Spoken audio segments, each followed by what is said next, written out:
High Commander Varenthus stood motionless before Minjin, his ancient eyes studying the human with an intensity that seemed to pierce through flesh and bone to examine the soul beneath. 200 Velthari warriors maintained their positions around the barn, their weapons now holstered, but their attention fixed on this confrontation between their supreme commander and the strange creature who had dared to save one of their own. Sarithan tried to step forward to explain everything that had happened, but her father raised one hand and she fell silent immediately. "You will have your chance to speak," Varenthus said to her without breaking his gaze from Minjun. "But first, I must understand this human who has complicated everything I thought I knew about his species." Minjun stood his ground despite the exhaustion that threatened to pull him to the floor. He was wounded from the night's battle, covered in dirt and dried blood, and his body screamed for rest, but he would not show weakness before this alien commander. Not after everything he had survived. "Why?" Varenthus demanded, the single word carrying the weight of centuries of Velthari tradition. "Why what?" Minjin asked, his voice calm despite the circumstances. "Why did you save my daughter when doing so brought you nothing but suffering?" Varenthus elaborated. "You lost your livelihood, you risked your freedom, and you nearly lost your life defending someone who was a stranger to you." Minjin considered the question carefully before answering, could feel the weight of 200 stares upon him, an entire army of warriors waiting to judge his response. "I found someone dying in a crashed ship," he said at last. "She was hurt and alone and far from home, and I had the ability to help her." He paused, searching for the right words to explain something that seemed so simple to him but apparently so confusing to these beings. "Where I come from. That is enough," he continued. "We do not ask what species someone belongs to before deciding if their life has value. And we do not calculate the cost of kindness before offering it." Varenthus remained silent. So Minjun kept speaking. "Your daughter did not want my help at first," he admitted. "She told me to let her die with honor, and I refused because I could not stand by and watch someone suffer when I had the power to ease that suffering." He met the High Commander's eyes directly, human determination facing Velthari authority without flinching. "I am not sorry for what I did," Minjin said. "I would do it again 1,000 times, and I would accept the consequences 1,000 times more." The silence that followed seemed to last forever. Varenthus turned to his daughter, who stood trembling beside Minjun, her wounds reopened by the night's battle and her strength nearly depleted. "Is what he says true?" the High Commander asked. "All of it and more," Sarithan replied, her voice stronger than her body. "He gave me his food when his supplies ran low. He used medical supplies he could not replace to treat my wounds. And he lied to his own authorities to protect me."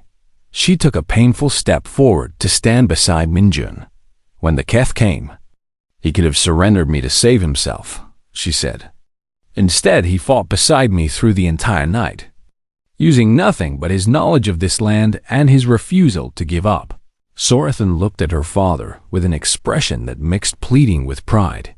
"In 500 years of our history, I have never heard of anyone showing such courage for someone not of their own kind," she said. "He has more honor in his heart than many Velthari I have known." Varenthus absorbed this in silence, his expression unreadable. Then he did something that made every warrior present draw a sharp breath of shock. The High Commander of the Velthari military, supreme leader of the greatest warrior society in the known galaxy, knelt before a human farmer. "In all my years of service," Varenthus said, his voice carrying across the silent field, "I have witnessed countless acts of bravery and sacrifice, but I have never seen anything like what you have done." He looked up at Minjun with something new in his eyes, something that looked almost like reverence. "You saved the life of a fleet commander when doing so cost you everything," he continued. "You fought beside her against impossible odds when running away would have been the sensible choice, and you asked for nothing in return." Varentas reached up and removed a medallion from around his neck. An ancient symbol that every Velthari present recognized immediately by the authority granted to me by our ancestors and our traditions. I declare you Velith Karan, he announced. Brother to the Velthari people and friend to our civilization for all time. One by one. The 200 warriors present knelt as well, bowing their heads to a human farmer who had done what none of them could have imagined possible. Minjin looked around at the sea of kneeling figures, uncertain how to respond to an honor he had never sought. I do not need titles or recognition, he said quietly. I only need to know that those human colonies will be saved from the Keth attack. Varentas rose to his feet, and there was something like a smile on his ancient features. The Third Fleet is already moving to intercept the Keth forces, he said. The colonies will be protected, and the Syndicate will learn the price of threatening those under Velthari friendship. He clasped Minjin's shoulder with a grip that was surprisingly gentle. Your name will clear through our influence with the human colonial authority. Varentas continued. Your farm will be restored, and you will want for nothing as long as you live. I did not help your daughter for rewards, Minjun said. I know, Varentas replied. That is why you deserve them. The days that followed brought changes Minjun could never have anticipated.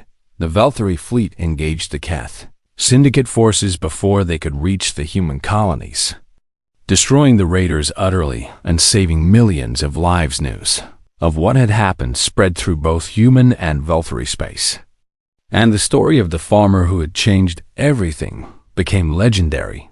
But Minjun returned to his fields as soon as he was able, preferring the quiet work of farming to the attention that came with his new status.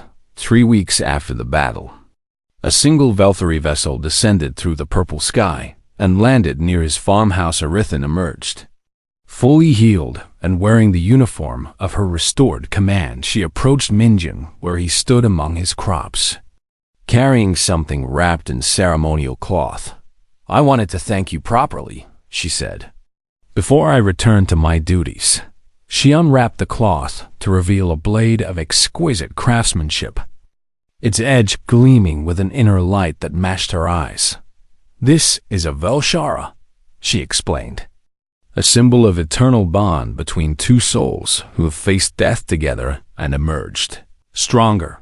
Minjun accepted the blade with careful reverence, understanding the weight of what she was offering. Among my people, there is a new saying spreading through our fleets, Sorathan said, and something like amusement flickered across her stern features. What saying? Minjun asked. Courage is not the absence of fear, she replied. Courage is a human farmer with a hunting rifle, despite everything. Minjun laughed, a sound he had not made in years. Sorathan smiled in return, the first genuine smile he had seen from her since they met. I must go, she said, but I will return when my duties allow, and you will always have a place among my people.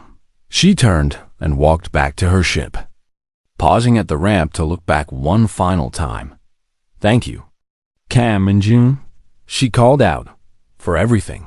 Then she was gone, her vessel rising into the sky and vanishing among the stars. Minjun watched until the ship disappeared, then turned back to his fields. The galaxy had changed because of what he had done, and the relationship between humans and Velthari would never be the same.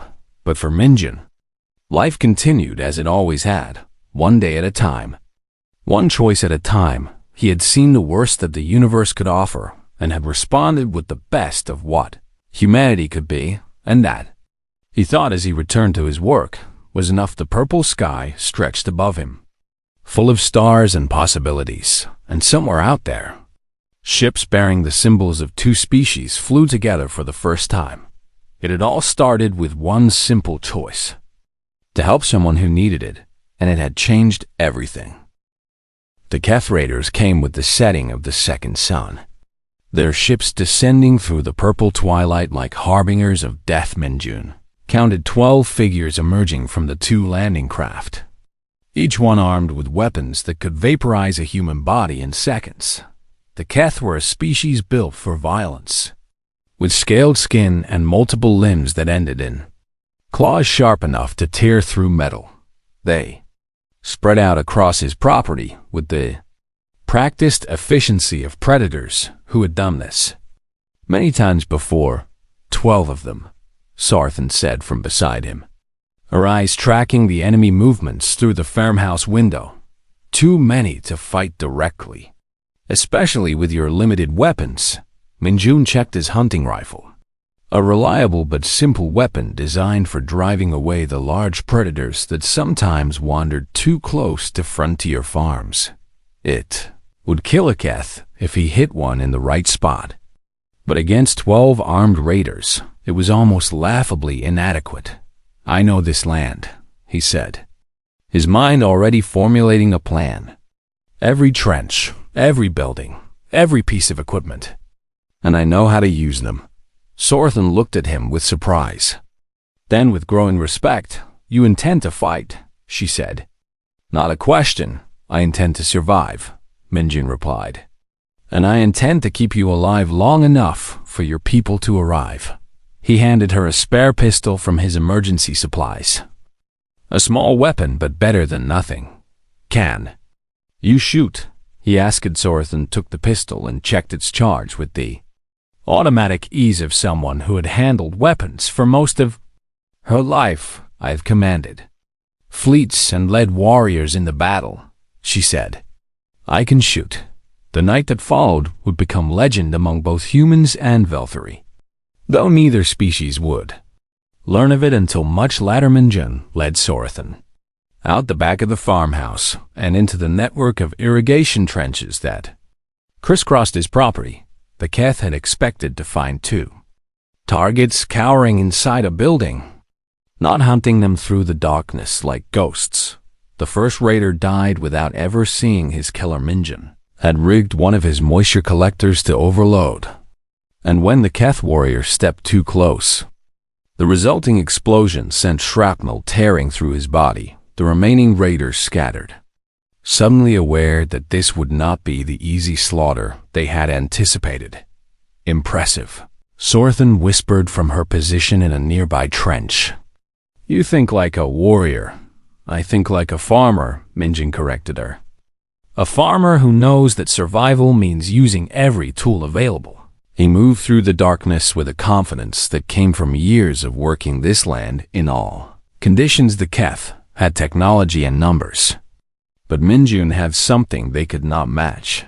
He had knowledge of every shadow, every hiding spot, every piece of terrain that could provide an advantage. The second and third raiders fell the traps. Minjun had improvised from farming equipment. A harvester blade swung from a hidden position, and a pit covered with thin material collapsed under the weight of an overconfident Keth scout. Sarthan contributed despite her injuries, taking down 2 more with precise shots from her position whenever Minjin's traps drove the raiders into her line of fire. But the enemy was adapting, and their commander was no fool. The remaining 7 Keth pulled back and regrouped, abandoning their spread formation in favor of a concentrated assault. They are coming together, Sarthan warned, her voice strained from the effort of staying conscious. We cannot defeat them all in direct combat. Minjin knew she was right, but he also knew they had no choice but to try. He found her in the trench and helped her to her feet, supporting her weight as they moved toward the barn. There is a defensive position inside, he said. Thick walls and limited entry points. And I have more surprises waiting. They barely made it to the barn before the Keth assault began. Energy weapons scorched the walls as the raiders advanced, their confidence returning as they closed in on their prey. Minjin fired back whenever he had a clear shot, taking down 1 more raider with a lucky hit to the throat. Sarthan fought beside him despite her wounds, her movements slower than they should have been, but still deadly accurate. And another Keth fell to her pistol, and then another to a trap Minjun had hidden near the barn door. But it was not enough. The remaining 4 raiders breached the barn walls from multiple angles, surrounding them with weapons raised and victory in their eyes. The Keth commander was a massive creature with scars, covering most of his visible skin, evidence of a long career in violence. The fleet commander and her human pet. He growled in broken human speech. "The syndicate will pay well for your heads." Minjin stepped in front of Sorthan, placing his body between her and the raiders. His rifle was empty, and his traps were exhausted. But he refused to stand down. "You will have to go through me first," he said. His voice steady despite the terror coursing through his veins. The Keth commander laughed. A harsh sound like metal scraping against stone. "That can be arranged," he said. Raising his weapon, what happened next would be debated for years among those who heard the story. Some said the light came first. A brilliant flash that turned night into day across the entire valley. Others claimed they heard the sound before anything else. The roar of engines descending through the atmosphere at speeds that should have been impossible. The Keth commander never got to fire his weapon. The sky above the barn tore open with light as ships, dozens of them, emerged from the clouds in perfect formation. They bore markings that Minjin did not recognize, but that made Sorthan gasp with a sound caught between relief and disbelief. Valkyrie warships. She breathed. The entire Third Fleet, the remaining Keth raiders, stood frozen as warriors began materializing around the barn. Transported directly from the ships above, they were Valkyrie soldiers in full battle armor, moving with precision and purpose as they surrounded the raiders with weapons drawn, 200 of them. Minjin realized with growing amazement. 200 warriors in ceremonial armor that gleamed even in the darkness.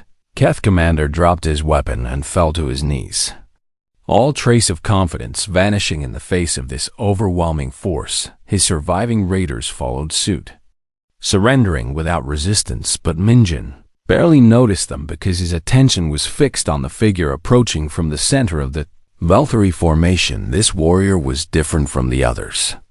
Older and more heavily decorated, with an aura of authority that made even the air around him seem to stand at attention. Sorthan stumbled forward, nearly falling before Minjin caught her. "Father," she said, her voice cracking with emotion. The warrior stopped before them, his glowing eyes moving from his daughter to the human who stood beside her. He was High Commander Vornthus, supreme leader of the Valkyrie military and one of the most powerful beings in the known galaxy, and he was staring at Kang Minjin with an expression that could have meant anything from gratitude to murder. "So," Vornthus said, his voice deep and resonant, "you are the human who dared to interfere with Valkyrie affairs." Minjin straightened despite his exhaustion and wounds, meeting the High Commander's gaze without flinching. "I am the human who saved your daughter's life," he replied, "and I would do it again." The silence that followed seemed to stretch across eternity. 200 Valkyrie warriors watching as their supreme commander faced a lone human farmer who refused to look away. What came next would determine not just Minjin's fate, but perhaps the fate of 2 entire species. The Colonial patrol ships appeared on the 4th morning, their sleek forms cutting through the purple sky like predators hunting prey. Minjin saw them from the kitchen window while preparing breakfast, and his heart dropped into his stomach. "They are coming," he said, turning to face Sorthan, who was sitting up in bed for the first time since her arrival. "The Colonial Authority must have detected your crash or received reports from neighbors." Sarithan's expression hardened with the resolve of a warrior facing battle. "You should turn me over to them," she said. "It would be the safest choice for you, and I will not blame you for protecting yourself." Minjin walked to her side and helped her stand, supporting her weight as she found her balance on unsteady legs. "Can you walk?" he asked, ignoring her suggestion entirely. "Barely," she admitted. "But why does it matter?"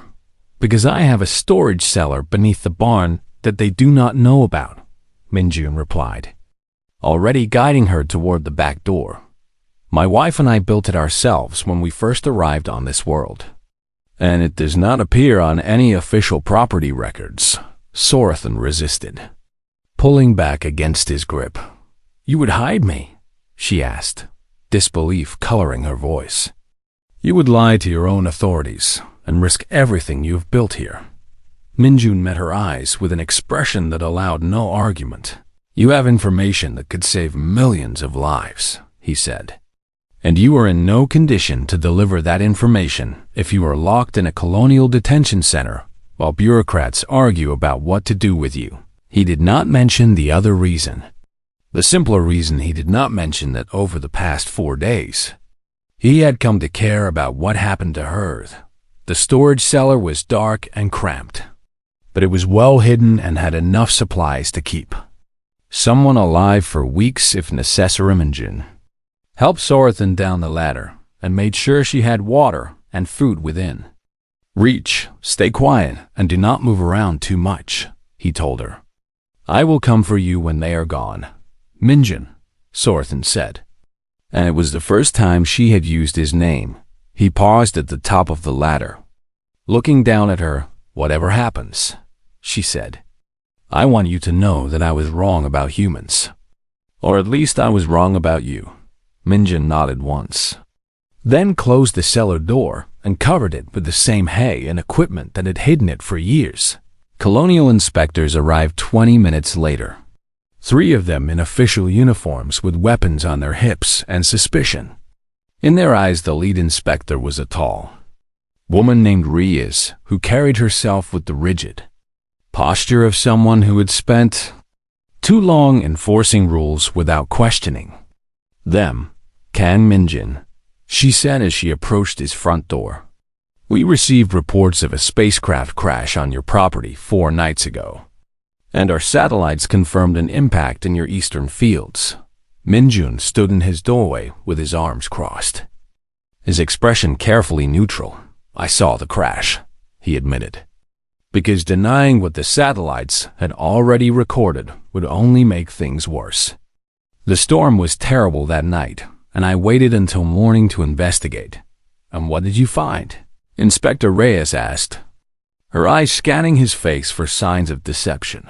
"An empty ship," Minjun lied, keeping his voice steady. "Valkyrie design from what I could tell. But whoever was inside had already left by the time I reached the wreckage." Reyes narrowed her eyes, clearly not satisfied with this answer. "Valkyrie do not abandon their vessels," she said. "Their honor codes would never allow it." Minjun shrugged, a gesture of helpless ignorance. "I cannot explain Valkyrie behavior," he said. "I only know what I found. Or rather, what I did not find." The inspectors searched his property for 3 hours, going through every building and scanning every corner with their detection equipment. Minjun followed them without protest, answering their questions with the same calm demeanor he used for everything. His heart pounded in his chest the entire time, but he did not let it show on his face when they finally reached the barn. Minjun felt sweat forming on his palms despite the cool morning air. The lead inspector walked slowly through the space, her scanner beeping softly as it analyzed the environment. She paused near the pile of hay and equipment that covered the cellar door. And for one terrible moment, Minjun was certain she would order her team to move it, but then the scanner beeped negative and she moved on, satisfied that nothing was hidden there. When the inspectors finally gathered to leave, Reyes turned to face Minjun with an expression that was almost apologetic, but not quite. "Your story does not add up," she said. "Valkyrie vessels do not fly this far into human space without reason, and they certainly do not crash without someone coming to investigate." Minjun said nothing, waiting for whatever came next. "I am confiscating your farming license pending further investigation," Reyes announced, and her words hit Minjun like a physical blow. "You will not be able to sell your crops or purchase supplies until this matter is resolved." "That will destroy me," Minjun said quietly. "This farm is all I have." "Then perhaps you should have been more forthcoming with your answers," Reyes replied without sympathy. "If you remember anything else about what you found in that crashed ship, contact the Colonial Authority immediately." She and her team departed without another word, leaving Minjun standing alone in front of his farmhouse. Everything he had built over the past 5 years. Everything he had worked for since arriving on this world with his wife. All of it was now in jeopardy because he had chosen to help a stranger. He waited until the patrol ships disappeared beyond the horizon before making his way to the barn. Sorthan was exactly where he had left her, sitting in the darkness of the cellar with her glowing eyes fixed on the door above. "They are gone," Minjun said as he helped her climb back up. "But they will return if they find any evidence that contradicts my story." "I heard what happened," Sorthan said, and her voice was heavy with guilt. "I heard them take your license, and I know what that means for a farmer on a frontier world." Minjun helped her back to the farmhouse without responding, his mind already working through the implications of his new situation. "You sacrificed everything for me," Sorthan continued once they were inside. "Your livelihood, your future, all of it gone because you chose to hide a Velthari warrior you had only known for 4 days. It was the right thing to do," Minjun said simply. "And I would do it again." Sorthan stared at him with an expression he could not fully read. "Something between wonder and anguish in my culture. Such a debt can never be repaid," she said. "You have given me more than my life. You have given me a reason to question everything I believed about Anna and about your species." She straightened despite the pain it caused her. And when she spoke again, her voice carried the authority of the fleet commander she had once been. "I can send one short-range burst transmission," she said. "My personal communicator survived the crash, and it has enough power for a single message that will reach any Velthari vessel within this sector." "Then send it," Minjun said without hesitation. "Call your people and warn them about the Keth attack so they can help the human colonies." Sorthan nodded slowly, but her expression remained grave. "You must understand what this means," she said. "The transmission will reveal our location to anyone monitoring Velthari frequencies, including the Keth. And they will come for us." Minjun walked to his window and looked out at the fields he had tended for years. The land that had given him purpose after losing his wife. "Then we had better be ready when they arrive," he said. Sorthan activated her communicator and began to speak in her native language, her voice strong and clear despite her injuries. When she finished, she looked at Minjun with something approaching respect. "It is done," she said. "Help is coming, but so is danger." Outside, the sky remained peaceful, but both of them knew that peace would not last. Somewhere in the darkness of space, ships were already changing course toward this small farm, and not all of them would be friendly. Sorthan woke on the second day with fire in her eyes and rage in her heart. She tried to rise from the bed immediately, but her wounded body refused to obey her commands. The pain forced her back down, and she let out a growl of frustration that echoed through the small farmhouse. Minjun was there within seconds, a bowl of broth in his hands and concern written across his weathered face. "You should not try to move yet," he said calmly. "Your wounds are still healing, and you lost a great deal of blood." "I did not ask for your help," Sorthan snapped at him, her voice carrying centuries of Velthari pride. "You have insulted me by treating me like some helpless creature that cannot face death with dignity." Minjun set the broth down on the table beside the bed and pulled up a chair to sit near her. He did not seem offended by her anger, which only made Sorthan more furious.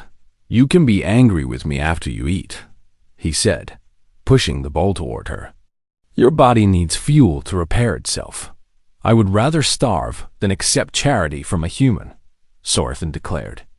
But her stomach betrayed her with a loud rumble that made her silver blood rush to her face in embarrassment. Min almost smiled but caught himself before the expression could fully form. "It is not charity," he said. "Consider it payment for the damage your ship did to my crops when you crashed into them." Sorthan stared at him for a long moment, searching for mockery or condescension in his words. She found neither.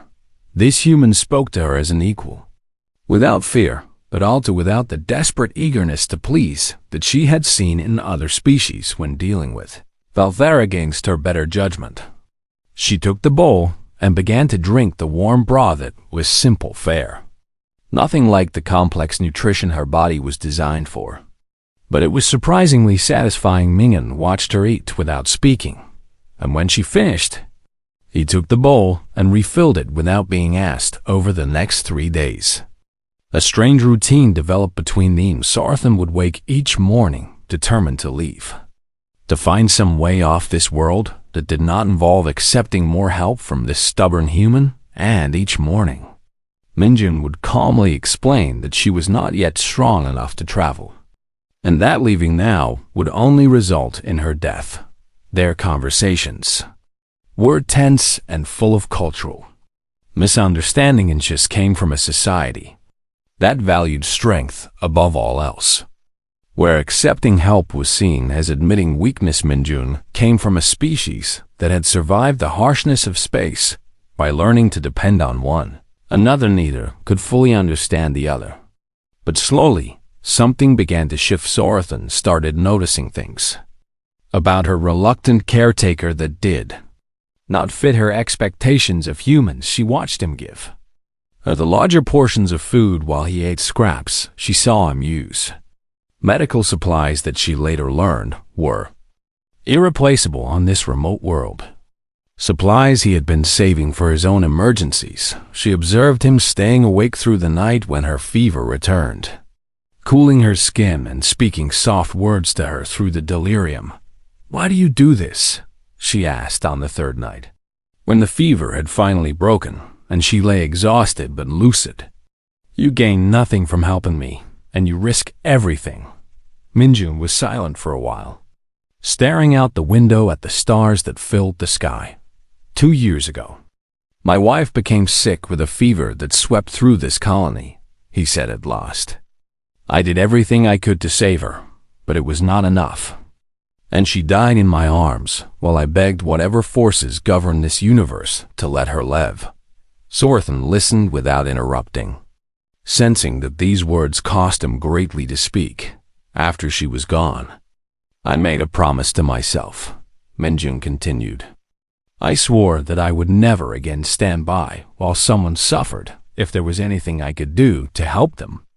Because the worst feeling in the galaxy is knowing you did nothing when you could have done something.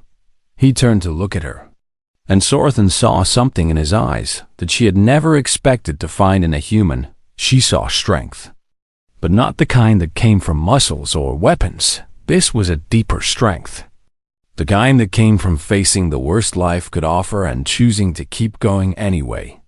I could not save my wife, Minjun said simply, but I could save you, so I did. Sorthan did not know how to respond to such raw honesty in Velthari culture. Emotions were kept private and vulnerability was hidden behind walls of pride and tradition. Yet, this human had just opened his heart to her without hesitation.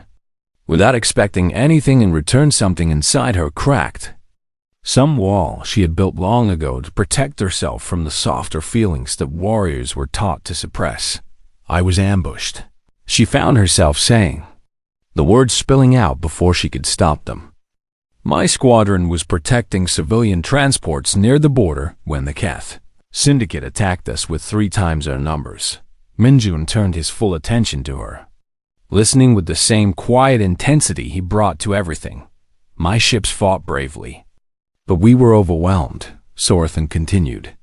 I watched my warriors die one by one while I did everything I could to hold the line long enough for the transports to escape. And when my own vessel was finally destroyed, I managed to reach an escape pod before the end. Her voice grew heavy with a weight that surprised her. I drifted for days before my pod reached this system and crashed on your world, she said. I should have died with my squadron, but instead I am here, alive because a human farmer refused to let me go. She looked at Minjun with new eyes, seeing him not as a member of a lesser species, but as someone who had shown her more honor than many Velthari she had known.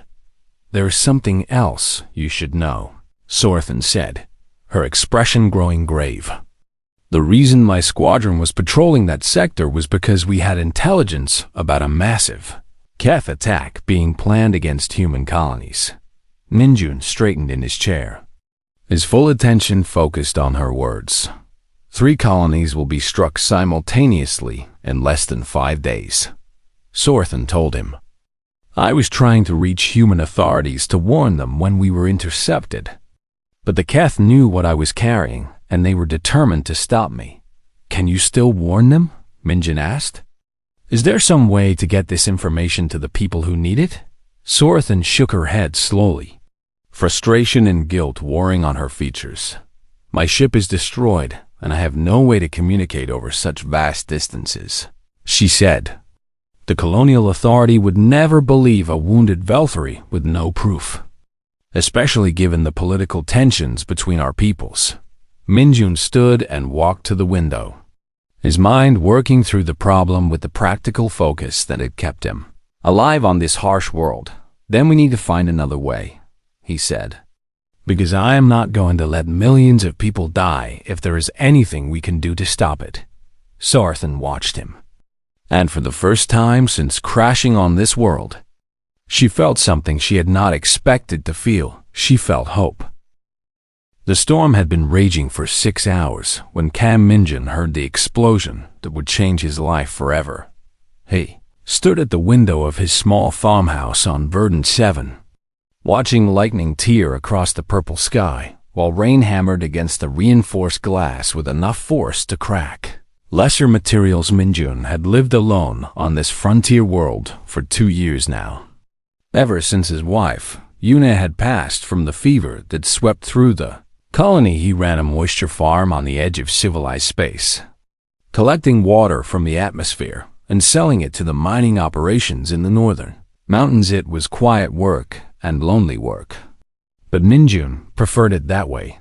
The explosion came from the eastern fields, a sound so loud it shook the walls and made the emergency lights flicker. Minjun grabbed his weather coat and his old hunting rifle before stepping out into the chaos of the storm.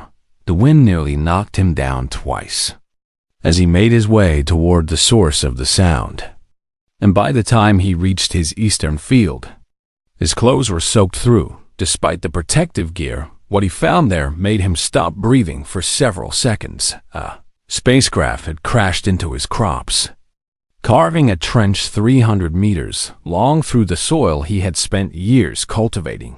The vessel was unlike any human design Minjun had ever seen, with curved lines and a hull that seemed to shimmer even in the darkness of the storm. He recognized the markings immediately because every human in the frontier sectors knew those symbols. This was a Velthari ship.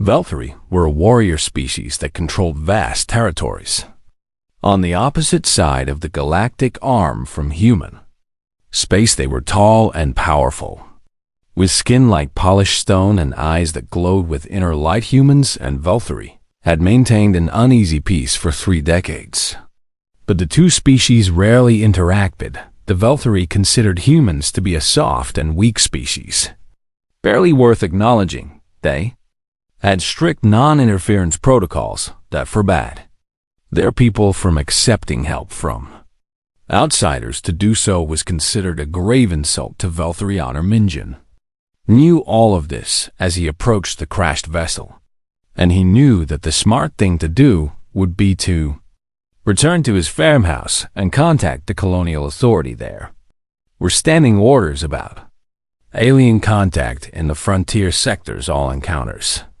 had to be reported immediately, and failure to comply carried severe penalties, including exile from the colony. But as Minjun circled the wreckage, he heard something that made his heart clench in his chest. It was a sound of pain, weak and barely audible over the howling wind. Someone inside the ship was still alive. Minjun found the breach in the hull where the impact had torn the metal apart, and he squeezed through the gap without thinking about the danger. The interior of the vessel was dark, except for the sparking of damaged systems, and the air smelled of smoke and something else that Minjun could not identify. He followed the sound of labored breathing until he found her. The Valkyrie was female.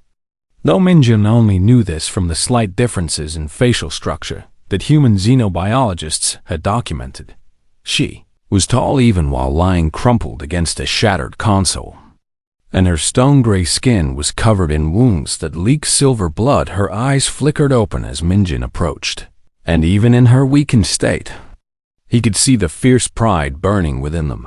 "Stay back," she rasped in heavily accented but understandable human speech.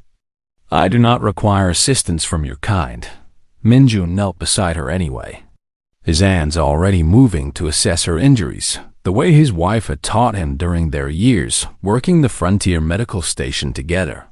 "You are dying," he said simply. "Your ship is destroyed, and the storm will not pass for hours. Then I will die with honor," the Valkyrie replied. Though her voice was growing weaker, "It is the Valkyrie way." Minjun had never been a man of many words, but something in him refused to accept this answer. He had watched his wife die in his arms 2 years ago, helpless to save her despite everything he tried. He had promised himself then that he would never again stand by while someone suffered if there was anything he could do to help. "I do not care about Valkyrie ways," he said as he carefully lifted the wounded alien. "You are hurt, and I can help you. So I will help you."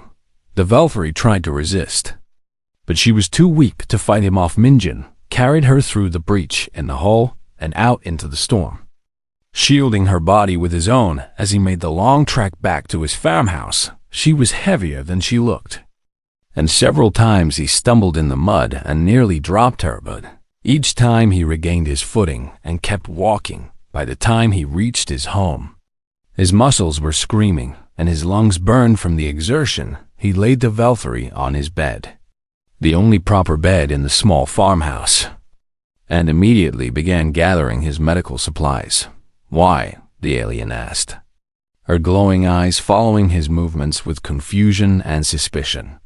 "Why you help me when I have told you I do not want it?" Minjun did not answer right away because he was focused on cleaning her wounds and applying the healing compounds he kept for emergencies. The injuries were severe, and he was not certain his limited supplies would be enough, but he had to try. "My wife was a healer," he finally said as he worked. "She taught me that suffering does not care about species or politics or pride, and neither should those who have the power to ease it." The Valkyrie fell silent after that, watching him with an expression he could not read. Her name, he would learn later, was Sarathanshi, had been a fleet commander in the Valkyrie military, leading a squadron of warships on patrol near the border of human space. Her vessels had been ambushed by raiders from the Keth Syndicate, criminal organizations that preyed on both human and Valkyrie territories. Her entire squadron had been destroyed while protecting civilian transport ships, and she alone had survived long enough to crash on this remote world. But Minjun did not know any of this yet as he worked through the night to save her life. He only knew that someone was dying and that he could not let that happen without a fight. What he did not know, what he could not have known, was that the crash had triggered the ship's emergency beacon somewhere in the darkness of space.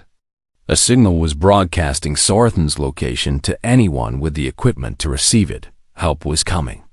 But so was danger, and Minjun's simple act of compassion had set in motion events that would reshape the relationship between humans and Valkyrie forever as the storm finally began to fade with the first light of dawn. Sorathan's fever spiked dangerously high. Minjun stayed at her side, cooling her skin with damp cloths and monitoring her vital signs with growing concern. He had done everything he could with the supplies available to him. Now all he could do was wait and hope that it would be enough outside. The sky cleared to reveal the purple-tinged morning that Minjun had grown to love during his years on this world. Somewhere beyond those clouds, ships were already changing course toward this small farm on the edge of nowhere. The beacon continued its silent call into the void, and the galaxy began to answer.